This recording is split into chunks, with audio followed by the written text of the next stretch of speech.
Bonjour à tous et merci de nous rejoindre sur France 3 Côte d'Azur et France 3 Provence-Alpes en ce jour de réveillon de Noël. Notre invité du samedi midi est exceptionnellement un collégien, Fabio Chaput, à 14 ans. Il est en classe de 3e au collège Les Ganodes à Sophia Antipolis et il rêve de devenir journaliste. Tout au long de ce journal, il va commenter l'actualité de la semaine et nous faire partager son regard sur notre monde. Bonjour Fabio et bienvenue à toi. Bonjour, merci de m'accueillir à France 3. Tout le plaisir est pour nous. Mais d'abord, impossible de ne pas évoquer Noël et certaines des actions caritatives que la fête suscite. À Nice, depuis 2 ans, le père Gilles Florini, curé de choc de la paroisse de Saint-Pierre-d'Arène, a ouvert un restaurant solidaire. Il est ouvert à tous, mais tous ne règlent pas l'addition. Olivier Chartier-Delegue avec Yannick Fornico. Ce n'est peut-être pas la table la plus prestigieuse, mais à Nice, aucun restaurant ne peut se targuer d'avoir un emplacement plus original. Les murs et les arcades en pierre apparente, ce sont les fondations de l'église Saint-Pierre-d'Arène, un restaurant sous une église, un restaurant décidément pas comme les autres. Dans notre restaurant solidaire, donc on joue la solidarité, c'est-à-dire ceux qui veulent venir manger, qui peuvent payer, le font. Et puis il y a des gens qui viennent sans payer, mais dans la salle, ça ne se sait pas. Ni les bénévoles qui font le service, ni les voisins de table ne savent qui paye et qui ne paye pas, puisque ça se fait à la sortie. Ici, le menu complet coûte 11 €, mais en 2 ans d'existence, le restaurant solidaire a aussi servi plus de 3000 repas gratuits aux plus démunis. On a constamment du monde, alors il y a des habitués, et puis il y a les gens qui découvrent, et c'est un vrai bonheur. Ce qui est un vrai bonheur, c'est de faire en sorte qu'ils puissent manger ensemble. Les gens se mélangent véritablement ici. Culinairement parlant, oui. Socialement parlant. Socialement, oui. Socialement, ils se mélangent. Et puis, on fait en sorte, les gens qui sont seuls, de faire en sorte de faire des tables de 2. Et ils finissent par prendre l'habitude et ils prennent beaucoup de plaisir. Beaucoup de plaisir à se retrouver. Puisque le but, c'est ça, c'est de se retrouver, en fait. On a la vinaigrette en pipette ou pas? Ouais. Alors, est-ce qu'on a la vinaigrette en pipette? En cuisine, le chef a fort à faire. Il doit composer les menus au dernier moment, au gré des arrivages de denrées offertes par les grandes surfaces. Il faut constamment s'adapter, cuisiner bon pour pas cher, un défi quotidien. On y arrive parce qu'on cuisine. C'est toute la différence, elle est là. C'est-à-dire qu'on prend en matière brute et on le travaille vraiment, avec toutes les techniques de la cuisine française classique. On sert des gens qui sont en difficulté, mais aussi à la fois des vrais clients, et se faire plaisir en leur faisant plaisir. On vient tous les jours. Qu'est-ce qui vous plaît ici? La convivialité, c'est sympa. On y mange bien. À un prix défait en toute concurrence. Sous l'église Saint-Pierre-d'Arène, le père Florini et son équipe tiennent table ouverte et chaque repas a la saveur d'un repas de fête. Fabio, est-ce que tu sais, toi, comment tu vas passer le réveillon ce soir ? Oui, un peu quand même. Je vais aller à Gap, donc avec toute ma famille. On va se retrouver entre cousins, entre grands-parents, les oncles, tout le monde. Et on va passer un super réveillon ce soir. C'est vraiment un moment où vous vous réunissez, la famille élargie ? Oui, c'est ce qu'il y a de bien avec Noël, c'est qu'on se retrouve tous ensemble. On peut parler, on se voit pas tout le temps dans l'année, donc c'est un super moment à passer. La famille, c'est important pour toi qui as 14 ans ? Oui, c'est important. C'est très important parce que je vois pas souvent mes cousins. Je les vois pas souvent. Pareil pour mes grands-parents, mes oncles, mes tantes. C'est un super moment. Je peux pas le négliger. C'est un moment où je profite beaucoup de voir tout le monde et qu'on soit tous ensemble auprès d'une table pour manger. Une table bien garnie. Traditionnellement, l'invité du samedi midi choisit un reportage que la rédaction va tourner ensuite. Mais cette fois, c'est l'invité lui-même qui est parti en reportage, qui s'est donc mis dans la peau d'un journaliste. Fabio, tu t'es sans doute demandé quels étaient les jouets qui remportaient un gros succès à Noël. Et quelle a été la réponse ? On s'est rendu compte que en fait, c'était les jeux vidéo qui faisaient le plus gros succès. Donc on s'est rendu dans un magasin de jeux vidéo à Antibes. À Antibes avec Jean-Marc Sarra. On regarde tout de suite le reportage. Tout d'abord, par son volume de vente, le secteur des jeux vidéo pèse plus lourd que le marché du cinéma. Un secteur florissant qui a vu se développer les consoles de salon et les consoles portables avec une infinité de jeux. En tête du classement, il y a toujours l'inévitable FIFA, le jeu le plus vendu dans le monde. Dans les nouveautés, cette année, il y a ce casque qui permet d'avoir la réalité virtuelle dans son salon, mais aussi d'autres nouveautés. On a également des jeux de glisse, de snowboard, de ski. Ça, c'est une petite nouveauté cette année. Beaucoup de jeux d'aventure sur différents formats, des jeux d'action, des jeux de sport. Et puis Pokémon qui reste une des valeurs sûres et une grosse nouveauté avec Pokémon Lune et Pokémon Soleil qui sont sortis sur 2DS cette année. Des jeux qui, de plus en plus, par leur diversité, intéressent toutes les générations. Des jeux dont la durée de vie augmente avec des contenus additionnels et des mises à jour constantes. Bref, il y en a pour tous les goûts. J'essaie de les garder le plus longtemps possible. Une fois que j'ai fini, j'essaie de voir pour recommencer, des fois pour voir si j'aurais pas loupé des niveaux, des choses comme ça. C'est plus pour mon neveu, donc c'est un jeu de guerre, tout ça. Donc, Il a quel âge 11 ans, 12 ans, comme ça. Ouais. Selon les jeux déconseillés aux moins de 18 ans, quel est votre rôle ? On a des conseillers qui sont là pour aiguiller, permettre à quelqu'un de savoir si le jeu est adapté en fonction de son âge. On fait très attention à ça. Par le nombre d'achats déjà réalisés, les jeux vidéo risquent encore d'être le cadeau vedette de ce Noël 2016. Alors, attention aux retardataires. Fabio, dans la hotte de ton Père Noël, ce soir, il y aura des jeux vidéo, mais pas que. Non, pas que, non. Quoi d'autre? Non, je pense qu'il y aura quand même pas mal d'affaires de sport, parce que avant tout, je suis un passionné de sport, avant de jeux vidéo. On va en parler dans quelques temps. Voilà. Bon. Alors, dans le reportage, on entend une jeune femme dire qu'elle a choisi un jeu vidéo pour son neveu de 11 ans, mais qu'elle choisit un jeu vidéo de guerre. Alors nous, les adultes, on a souvent tendance à faire attention aux enfants et à se dire que faut éviter la violence dans les écrans, à la télévision, etc. Oui, c'est sûr. On a raison de s'inquiéter pour vous? Oui, quand même un petit peu, parce que c'est un âge, dès qu'on est jeune, c'est un âge où on se cultive, on s'éduque, même avec nos parents, à l'école, mais aussi avec ce qu'on regarde à la télé et à quoi on joue. Quelqu'un qui a l'habitude de jouer à des jeux violents aura sûrement une personnalité plus violente que quelqu'un qui n'a pas joué à ce genre de jeu. Tu penses vraiment ça? Parce que ça, c'est un discours d'adulte. Tu le penses vraiment? Oui, je le pense vraiment parce que j'ai eu un ami qui était fan de ça et que il a commencé à parfois devenir assez violent. Donc du coup, ça lui arrivait.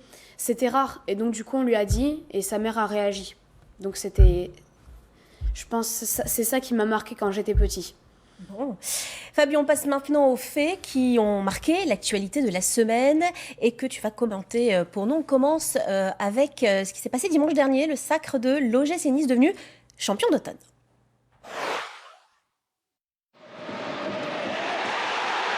Lorsqu'il marque son deuxième but de la soirée, Mario Balotelli ne sait pas encore que cette victoire va consacrer Nice champion d'automne de Ligue 1. Monaco a perdu à Lyon, le club niçois ne pourra pas être rattrapé avant la trêve. C'est la suite du travail de Claude Puel, repris par Lucien Favre. Qu'est-ce qu'on peut demander de plus? Tu as regardé le match hier, dimanche, tu étais dans les gradins, devant la télé? Non, mon frère était dans les gradins. T'as raconté l'ambiance? Oui, il m'a raconté, puis j'ai regardé un peu le match à la télé. Comment tu expliques, on m'a dit que tu étais un connaisseur de football, comment tu expliques cette ascension du club niçois? C'est un club où il y a beaucoup de jeunes joueurs qui ont beaucoup de potentiel et Lucien Favre est un super coach. Ouais, qui vient d'arriver. Qui vient d'arriver, ouais. Et qui a fait des super saisons en Bundesliga, qui est un championnat assez haut à un niveau, quand même. Je trouve que c'est un club championnat allemand, ouais. Oui, et c'est un championnat allemand. C'est une équipe qui a beaucoup d'avenir parce que ces jeunes joueurs, ils vont de plus en plus progresser et c'est une très très belle équipe.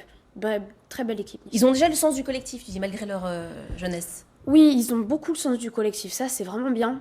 Ils accélèrent beaucoup le jeu dans le milieu de terrain, notamment grâce à Vincent Cosiello, même, qui est assez rapide au milieu. Et Mario Balotelli devant, qui finit le travail en quelque sorte. Super Mario. Et tu penses qu'ils vont rester en tête? C'est possible. S'ils continuent à jouer comme ça, ils ont largement le potentiel de finir champion. L'actualité de la semaine, c'est aussi, hélas, l'attentat au camion dans un marché de Noël à Berlin. C'était lundi soir. Il a causé la mort de 12 personnes et fait de nombreux blessés. Les circonstances qui rappellent forcément l'attentat du 14 juillet à Nice et ravivent les blessures des Niçois. Il y avait également dans l'actualité une formation au premier secours auprès de collégiens. On regarde et on revient. Ok, tu vas appuyer. Appuie. Tu comptes dans ta tête. Arrêt cardiaque, perte de connaissance, traumatisme, hémorragie, malaise.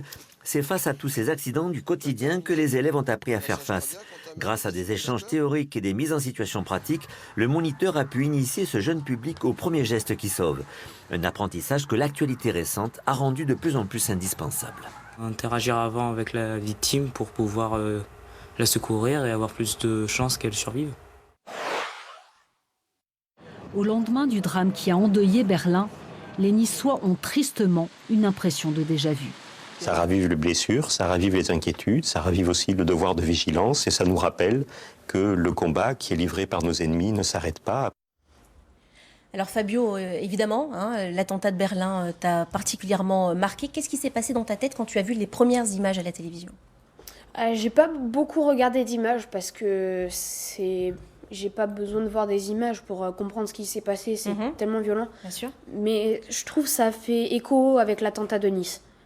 Et ça, c'est ce qui m'a touchée. C'était pareil qu'à Nice, mais à Berlin. Et Berlin, marché de Noël, c'est horrible. Enfin... Mais quand on a 14 ans, qu'on est né un an après le 11 septembre 2011, qu'on voit s'enchaîner les attentats partout dans le monde, on le voit comment, ce monde ? On se dit que le monde pourrait être super, mais qu'il faut bien sûr que des barbares comme ça gâchent des super moments comme Noël, ou comme la fête nationale le 14 juillet à Nice, par exemple. Qu'est-ce qui manquerait au monde pour qu'il soit super, comme tu dis ? Oh, il manquerait beaucoup de choses, mais on ne peut pas être parfait. C'est sûr, on ne peut pas être parfait. Il manquerait plus d'esclavage. C'est quelque chose qui est important. Plus de terrorisme, il y a tellement de choses. Et toi, tu restes optimiste, heureusement, à 14 ans. Je reste optimiste, oui, quand même. Parce que la France est un beau pays et qu'elle a beaucoup de potentiel. Et d'avenir, bien sûr. Bien heureusement. Et à propos de l'attentat de Nice, notez que dans un article paru hier, nos confrères de Mediapart affirment sur la foi des images des caméras de vidéosurveillance de la ville que le terroriste avait réalisé pas moins de 11 passages sur la promenade des Anglais dans les jours précédant l'attaque. Pourtant, il n'a jamais été inquiété. Pour en savoir plus, je vous renvoie à notre site internet france3côte-d'azur.fr. On reprend à présent le fil de l'actualité de la semaine avec le rush au service colis de la Poste. Allez, c'est parti. Quand les hommes en bleu s'affairent autant que celui en rouge, nous sommes dans le plus gros centre de tricolis des Alpes-Maritimes. Depuis 4 heures ce matin, une quarantaine de facteurs préparent leur tournée. Je coupe. Ça, c'est Notre-Dame. Pour la Poste, c'est la période la plus chargée de l'année. D'habitude, sur le département des Alpes-Maritimes, on traite 18 000 colis. Et sur cette période-là, on passe la barre des 40 000. La région PACA connaît un pic d'épidémie grippale 1 mois et demi à l'avance. Une arrivée anticipée qui désormais pose une question importante. Compte tenu du délai de 15 jours nécessaire au vaccin pour agir, est-il encore utile d'être vacciné ? Alors pour les personnes à risque qui n'auraient pas encore été vaccinées, impérativement, de toute façon, il faut qu'elles se fassent vacciner. Cette jeune femme s'est inscrite au resto cette semaine. Elle élève désormais seule ses enfants. Elle va bénéficier d'un colis pour la première fois.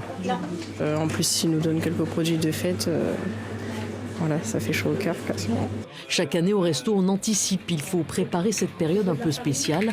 On leur a donné les jouets la semaine dernière pour que les parents puissent les emballer et les donner eux-mêmes parce qu'ils n'ont pas toujours les moyens d'acheter des jouets. Rien que cette semaine, ils sont près de 2400 à être passés ici. Alors, on vient de voir l'action des Restos du Cœur en ce début de journal. Et puis, on a vu également ce restaurant solidaire. Si tu devais faire du bénévolat, tu te dirigerais vers quel type d'action ? Contre la faim. Je pense que ce serait quand même contre la faim. J'ai déjà participé quelques fois à tenir des épiceries sociales à Gap avec ma grand-mère. Et c'est un moment de solidarité. C'est même un bon moment à vivre en tant que bénévole. Oui, donc c'est ta grand-mère qui est un petit peu initiée à l'action gracieuse, généreuse. Oui, et puis aussi pendant les inondations de l'année dernière, on était à Biot, on était tous solidaires et on a beaucoup aidé en tant que bénévole. C'est des moments importants à partager, même si... Et ça nous enseigne beaucoup aussi. Ça nous enseigne beaucoup, ça nous fait grandir et ça nous fait prendre beaucoup de maturité, surtout à notre âge. En bref, et en quelques mots, on parle de sport. Je sais que tu aimes ça. Il y avait du rugby hier et le RCT s'est incliné 33-30 à Montpellier. Mais les Toulonnais ont relevé la tête en seconde période, d'où le faible écart de points et ont pu arracher le bonus défensif à la fin de la partie. Le RCT se place 4e du championnat. Et en basket pro A, Monaco accueillait Pau-Lac Orthez. L'ASM l'a emporté sur le score de 77-64 et s'installe à la 3e place du classement derrière l'Asvel et Antibes, leader. Et on se quitte sur une note légère et raffinée, impertinente et flamboyante, la chauve-souris de Juan Strauss. L'opéra sera joué dans quelques jours sur la scène de l'Opéra de Marseille. Cet opéra a imposé aux chanteurs un travail vocal particulièrement difficile. Je vous souhaite une excellente journée. Je remercie notre invité exceptionnel, Fabio Chaput. Très joyeux Noël à toi et à ta famille. Merci beaucoup à toute l'équipe de France 3. Merci beaucoup.